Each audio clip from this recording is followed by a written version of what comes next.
Hello friends, welcome to economic shorts. आज lecture 6 है और आज हम बात करने वाले हैं एंजल इन्वेस्टर्स और वेंचर कैपिटलिस्ट के बारे में। ये टर्म जो है आपने एंजल टैक्स सुना होगा, आप सुनते रहते हैं कि बजट में कुछ प्रोविजंस आए हैं वेंचर कैपिटलिस्ट के लिए। तो ये एंजल इन्वेस्टर्स और वेंचर कैपिटलिस्ट आखिर होते क्या हैं, तो ये मैं आपको आज बताने वाला हूं। एंजल इन्वेस्टर और वेंचर कैपिटलिस्ट, अब देखते हैं कि क्या क्राइटेरिया है, किसके बेसिस पर हम डिफरेंशिएट इनको कर सकते हैं। अगर हम आइडेंटिटी की बात करें कि एंजल इन्वेस्टर कौन होता है, तो एंजल इन्वेस्टर्स क्या होते हैं, जनरली हाई वर्थ इंडिविजुअल होते हैं, जो पैसे वाले लोग होते हैं, जो कि अपने फंड्स को इन्वेस्ट करने की सोच रहे होते हैं। वेंचर कैपिटलिस्ट कौन होते हैं, दे आर फर्म्स और companies that pool money from groups of investors into a combined fund to invest in emerging business. मतलब ये ऐसी कंपनीज होती हैं, ऐसी फर्म्स होती हैं जो कि लोगों से पैसा इकट्ठा करती हैं और उसके बाद उनको कहीं इन्वेस्ट करती हैं। तो इनको कहते हैं वेंचर कैपिटलिस्ट। ये किसी देख रही होती हैं, वेंचर देख रही होती है कि यार कहाँ पे पैसा इन्वेस्ट किया जाए, सो दैट जो अब कि हमने कैपिटल लिया है इसको कि इन्वेस्ट किया जाए। किस स्टेज में पैसा लगाते हैं ये लोग, अगर आप एंजल इन्वेस्टर्स की बात करें तो ये स्टार्टअप्स में या जब बिजनेस जो है बहुत अपनी अर्ली स्टेज में होता है, ये तब पैसा लगाते हैं।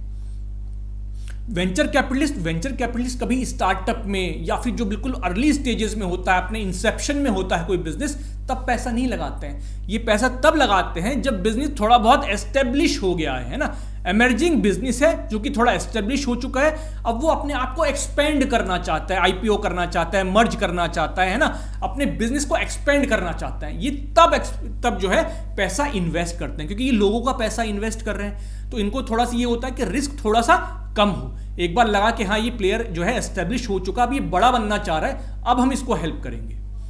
इन्वेस्टमेंट अमाउंट, जो एंजल इन्वेस्टर्स होते हैं वो स्मॉलर अमाउंट्स में लगाते हैं, मतलब इतना भी ज्यादा पैसा नहीं लगाते हैं कि 1000 करोड़ रुपए लगा दिया।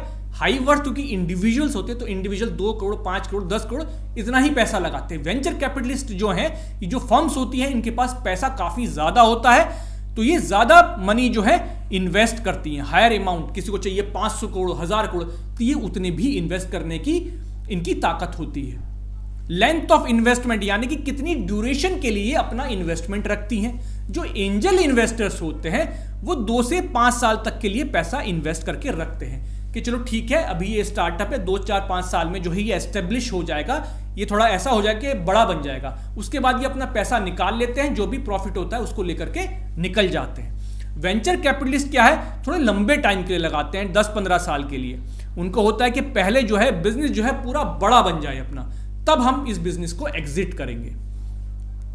क्या कंट्रीब्यूशन करते हैं, कितने लेवल का इनका इन्वॉल्वमेंट होता है, तो अगर आप उसकी बात करें तो जो एंजल इन्वेस्टर्स हैं, मान लीजिए आप रतन टाटा है, अपना पैसा लगा रहे हैं, कंपनी का नहीं लगा रहे हैं, टाटा कंपनी का अपना लगा रहे हैं, तो उनको क्या है, उनको इंडस्ट्री का एक्सपीरियंसेस है, उनके पास कॉन्टेक्ट्स होते हैं, बट वो डायरेक्टली इन्वॉल्व नहीं होते हैं, बट वो बस आपके पैसे के जरिए जो है आपको सपोर्ट करना चाह रहे हैं। उनको आपका आइडिया अच्छा लगा, आपका बिजनेस आइडिया अच्छा लगा, तो उन्होंने इन्वेस्ट कर दिया, बट वो पूरी तरह से करना चाहिए, पर्सनली इन्वॉल्व हो जाए, वो ऐसा नहीं करते हैं। जो वेंचर कैपिटलिस्ट होते हैं उनका इन्वॉल्वमेंट लेवल क्या होता है, ज्यादा होता है। वो डिसीजन मेकिंग को इन्फ्लुएंस करने की कोशिश करेंगे, वो बोर्ड ऑफ डायरेक्टर्स में जो है जगह मांगेंगे कि हमारी कंपनी का कोई ना कोई आदमी जो है आपके बोर्ड ऑफ डायरेक्टर्स में होना चाहिए, क्योंकि जो उन्होंने पैसा लगाया है वो काफ़ी बड़ा इन्वेस्टमेंट किया है ना, तो उनको चाहिए होता है कि कंपनी ठीक से काम कर रही है नहीं कर रही है, ये उनको पता होना चाहिए। इसलिए उनका जो डायरेक्ट इन्वॉल्वमेंट है वो काफ़ी ज़्यादा होता है, क्योंकि वो सिर्फ पैसा लेकर के नहीं आते, अपनी एक्सपर्टीज भी लेकर के आते हैं, क्योंकि उनको क्या करना है, उस कंपनी को बड़ा बनाना होता है, तो उसके लिए वो डायरेक्टली